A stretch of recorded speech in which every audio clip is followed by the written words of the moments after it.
Hi guys, welcome back to my channel and welcome if you're new. It's your girl Christy K, and guess what? We stay secretly all day, every day, and that's on period. As you guys can see from the title, I have a story time for you. This story is going to be about my toxic ex. So yeah, a lot of you know who it is, so I'm not gonna mention any names during this whole video. Actually, I'm just gonna make up a name for him real quick. We gonna call him John. Yeah. Once upon a time, there was a sweet little girl, yeah, called Christine, queen called Christine, and there was this being called John. Me and John were friends previously, right? We were good friends. The thing where we called each other sometimes, gave each other advice, like shared stories about each other's lives to each other. We were friends, do you get me? Like, the mad thing is how I met this nigga was I met him on the streets. I should have known he belonged to the streets the day I met him. How I met him, literally on the streets. One day, after I just kind of exited myself from a sticky situation with a nigga, this guy, John, decides to text me, telling me, can I call you later? Obviously, I'm like, yeah, sure. Like, I'll let you know when I get home. So I called him when I got on the bus, and we were talking. He was telling me about his ex. So obviously, I was giving him advice. We were talking. I got home now. We're still on the phone. We're talking throughout the whole night. We're talking. Before we cut the phone, he goes, for some reason, I'm really happy in this phone call. I'm really happy in this call. I'm bare smiling. I was just like, oh wow. I was just sitting in my bed, bare smiling, chasing up my phone. Like, just, you know, moving left and right, listening to all the things that he is saying. So I'm just kind of like, whoa, damn. We end the call, the conversation, yeah, and then in my head, I'm just like, hold up.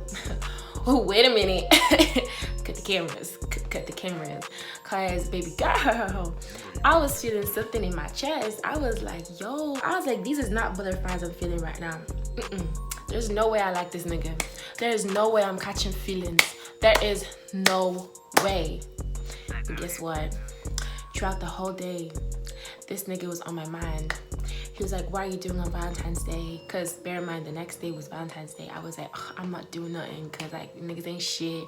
And he was like, oh, I'm not doing anything either because women are crazy. And he was like, you know what, I'll call you, all that stuff. So we spent, again, the whole of Valentine's Day on the phone. This moment, I knew I was fucked up. There was no way I was getting out, period. I was like checking everything on my list. I was like, whoa. I was like, I'm not gonna find a nigga like this ever again. You know what, yeah?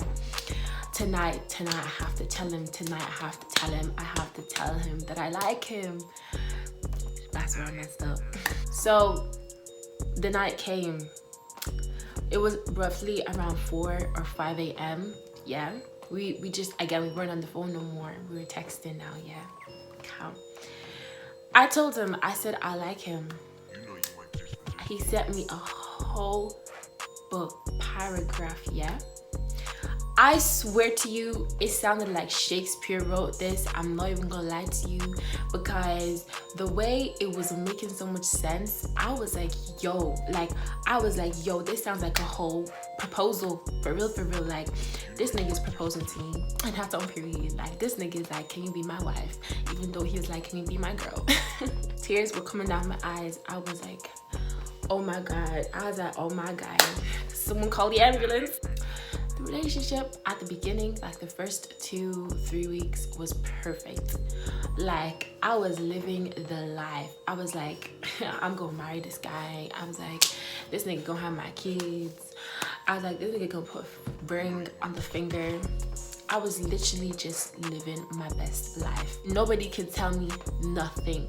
Like, if anybody ever came to me saying, your man this, your man that, I would just literally disregard their comment because I was so in love. He thought that he knew everything. in every situation. Like, he was right, nobody else could be right. He's right, you're wrong, period. That's literally what was his mindset was at. Like, I could literally bring him my problems, want to express my feelings to him, and he would be telling me to just leave it. I should grow up, I should like get over it. Then when I didn't tell him certain things, he would be pissed off. But the reason why I'm not telling you certain things is because I do not want to be put down or feel like you're putting me down because of what I'm saying. To get me? And that's what it felt like he was doing a lot of the time throughout like most of the relationship. So one day he told a girl that he was single, and he told me the story, right? Calm. Obviously I was pissed off about it. I didn't confront him the first day. I waited until the second day to actually talk to him about it. He wasn't hearing it. He was like, listen, Christine, yeah, I don't want to talk about it. I'm going back to work. I don't want to talk about it. Hung up the phone. I was kind of just like, okay. Well done. Wow. That's great. Obviously, that was just on my mind. I was calling all my friends. I was like, this nigga really told the girl that he was single. This nigga really hung up the phone on me. He really said that he don't want to talk about it. He really did. I was pissed off, do you get me? As every girl should be, do you get me? Like, that's just a normal emotion to have when someone literally just denies you to another person 3 times. It's not the fact that he did it 3 times. He said it 3 times to her. He didn't say it once or twice. He said it 3 times. The disrespect. I was texting him. I was trying to call him. I was doing everything. This nigga was not answering my calls. He was not replying to my text messages. He was leaving me on open, leaving me on delivered. I was like, the actual nerve. What do you mean? Like, what is going on? Like, huh? Excuse me? How dare you tell a girl you're single, and I tried to confront you about it and talk to you about it, tell you why I'm upset, and then you just ignore me for like a whole day. He finally decided, yeah, let me call this girl. So I answered the phone. I was crying, obviously, because I was upset. So I was like, what's up? I'll hear you, because I'm assuming you have stuff to say. So he starts talking, and then he's like telling me how he didn't view the whole telling a girl you're single thing as a problem because of the reputation he has in the Congolese industry in this country, and people always have a reason to talk and blah blah blah. So then I literally told him, listen, you don't even have to tell a girl that. You don't have to tell a girl anything about your relationship. You don't have to tell her anything about me. Just do not say you're single, because you're not, period. Apparently I was taking him away from God, and anything that was taking him away from God, he has to get rid of.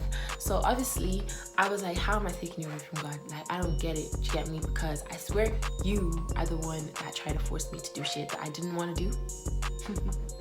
So what is going on? Like, what do you mean? Like, what now? Type of thing. Like, what are you trying to say? Because what you're saying is just not making sense. And he really stuck to that, yeah, we're breaking up because this happened, and that's period. So obviously that left me with a lot of confusion, but I was like, you know what, okay, I don't care. So we broke up, right? He would reply to my stories because he would feel like I'm indirecting him, even though I'm not. I'm really not indirecting you, honey. Like, indirect where? Indirect when? And indirect how? I was done with you. I said next. So then one day he blocks me. I didn't care about that, honestly.